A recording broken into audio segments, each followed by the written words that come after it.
Assalamualaikum warahmatullahi wabarakatuh. Nama saya Iqbal Rizal Firmansyah dari 11 MIPA 1 absen 13. Di sini saya akan melakukan uji praktikum tentang faktor-faktor yang mempengaruhi laju reaksi.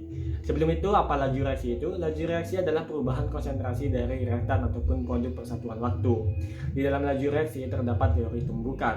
Teori tumbukan menyatakan bahwa partikel-partikel reaktan harus saling bertumbukan untuk bereaksi. Tumbukan antara partikel reaktan yang berhasil menghasilkan reaksi disebut tumbukan efektif. Energi minimum yang harus dimiliki oleh partikel reaktan untuk bertumbukan efektif disebut energi aktivasi atau EA. Terdapat faktor-faktor yang mempengaruhi dalam laju reaksi yang menjadi landasan teori dalam praktikum ini. Yang pertama adalah konsentrasi reaktan. Semakin tinggi konsentrasi reaktan, semakin banyak jumlah partikel reaktan yang bertumbukan, sehingga semakin tinggi frekuensi terjadinya tumbukan dan laju reaksi meningkat. Yang kedua ada temperatur atau suhu. Semakin tinggi temperatur, maka semakin tinggi energi kinetik dari partikel reaktan, sehingga frekuensi tumbukan dan energi tumbukan meningkat. Oleh karena itu, semakin tinggi temperatur, laju reaksi juga semakin cepat.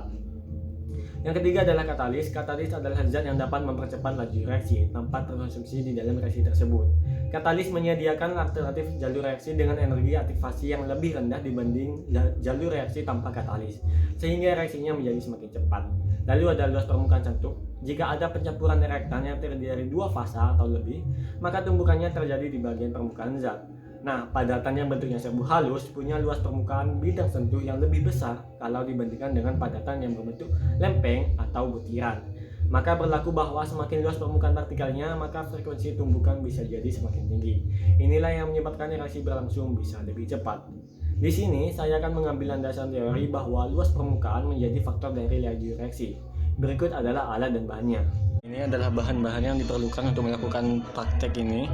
Yang pertama ada 2 buah wadah yang berisi air cuka di dalamnya. Lalu di dalamnya juga masing-masing pengaduk. Dan untuk bahan utamanya di sini ada 2 bahan yang berasal dari satu bahan yang sama. Yang pertama adalah kapur yang dihaluskan dan kapur yang utuh. Kapur yang dihaluskan ini besarnya sama dengan kapur yang utuh ini.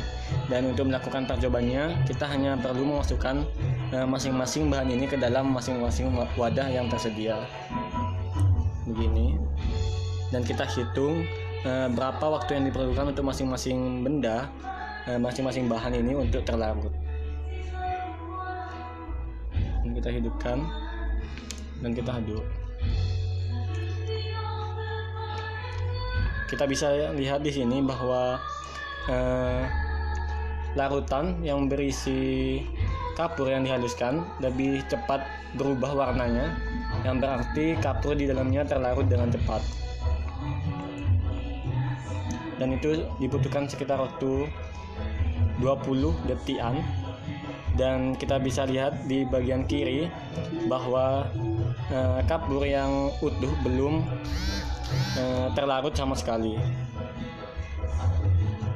Ini membuktikan bahwa luas permukaan menjadi faktor dalam adanya laju reaksi.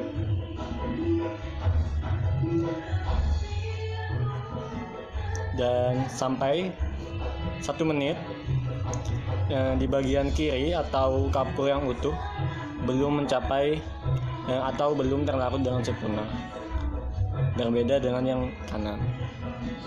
Reaksi antara kapur dan cuka adalah reaksi netralisasi antara kalsium karbonat dengan asam asetat yang menghasilkan air, karbon dioksida, dan kalsium asetat. Sekian adalah praktikum yang dapat saya lakukan. Mohon maaf apabila ada kesalahan dan kekeliruan. Terima kasih dalam perhatiannya. Wassalamualaikum warahmatullahi wabarakatuh.